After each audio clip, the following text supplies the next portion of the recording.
ఒకసారి ఈ వీడియో చూడండి.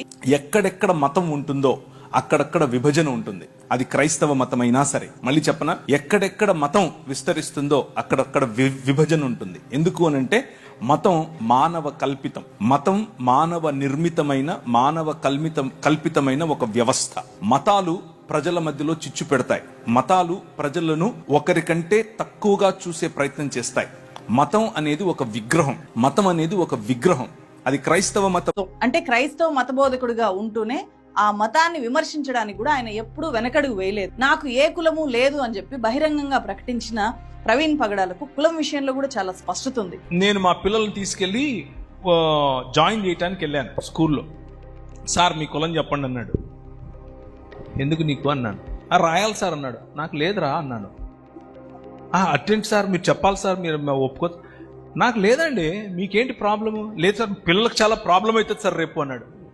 నా పిల్లలకు కదా ప్రాబ్లం, నీకేంటి ప్రాబ్లం? నేను చెప్తున్నాను నాకు కులం లేదని, నువ్వు జనరల్ అని రాయి అక్కడ అన్నాను. అలాగే హిందూ, ఇస్లాం, క్రిస్టియానిటీలో కొన్ని ఆచార వ్యవహారాల మీద, వివక్షల మీద ఆయన చాలా సందర్భాల్లో విమర్శలు చేశారు. బ్రిటిషోడు దోపిడి దొంగ. ఆ దొంగకు దోచిపెట్టింది ఎవరు? బ్రాహ్మణవాదం కదా. ఆ దొంగ మీ దేవాలయాల దగ్గరకు వచ్చి కాపు కాస్తే పోయి చచ్చిపోయింది ఎవరు? దళితులు కాదా? ఎవరికి చెప్తున్నారు కథలు? హిందూ మతంలో ఉండే కుల వివక్షను చాలా కఠినంగా క్వశ్చన్ చేశారు ఆయన. తెలుగు రాష్ట్రాల్లో క్రైస్తవం పెనుభూతంగా కనబడానికి గల కారణం ఏంటంటే వీడు నేను సమానమా అనే భయం. వీడు ఫలానా మాలోడు, ఫలానా మాదిగోడు, ఫలానా బుడగలోడు, ఫలానా జంగమోడు, మొన్నటి దాకా మా కాళ్ళ కింద ఉన్నాడు, వీడు నాకు సమానమా ఇప్పుడు? ఇది పెనుభూతం వీళ్ళకు. వీడు ఎమ్మెల్యే ఎట్లా అవుతాడు? వీడెట్లా చదువుకుంటాడు? వీడెట్లా నాయకుడు అవుతాడు?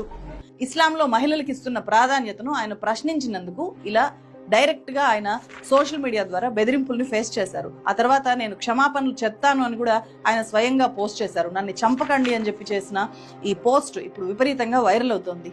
ప్రవీణ్ పగడాల మరణం వెనుక రాజకీయ పార్టీలు కూడా ఉన్నాయి అనే వాదన ఇప్పుడు ఒక మత ప్రచారకుడుగా ఇతర మతాల మీద ఆయన కటుగా మాట్లాడనుండొచ్చు. కానీ సోషల్ మీడియాలో అందుబాటులో ఉన్న ఆయన వీడియోలను పరిశీలిస్తే ఒక్క విషయం మనకు అర్థమవుతుంది. ఆయన తను నమ్మిన దేవుణ్ణి ప్రేమించాడు, మతాన్ని వ్యతిరేకించాడు, అలాగే కులాన్ని కూడా, కుల వివక్షను కూడా ఆయన తీవ్రంగా వ్యతిరేకించాడు.